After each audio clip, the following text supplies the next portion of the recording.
দর্শক দেখেন, এখানে আজকে আসছিলাম জুতো পলিশ করার জন্য। এখানে আসলে একটা ঘটনা মনে পড়ে যায়। আমরা হয়তো আমেরিকার প্রেসিডেন্ট জর্জ আব্রাহাম লিঙ্কনকে চিনি। তিনি ছিলেন আমেরিকার ১৬তম প্রেসিডেন্ট। তিনি একদিন সংসদে দাঁড়িয়ে যখন বক্তব্য দিচ্ছিলেন, আমেরিকার বিভিন্ন উন্নয়নমূলক বিষয় নিয়ে কথা বলছিলেন, তখন অন্য একজন সংসদ সদস্য বলে উঠেছিল, লিঙ্কন সাহেব, ভুলে যাবেন না আপনার বাবা আমার পরিবারের জন্য জুতা তৈরি করত। তার মানে আব্রাহাম লিঙ্কনের বাবা ছিলেন মুচি।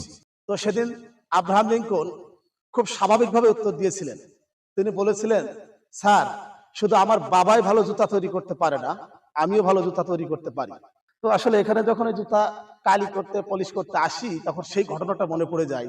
আমেরিকার প্রেসিডেন্ট আব্রাহাম লিঙ্কন কত বড় উদার মনের মানুষ না হলে একজন সংসদ সদস্য যখন তাকে আক্রমণাত্মক সুরে কথা বলল, তিনি তখন খুব নরম সুরে উত্তর দিলেন।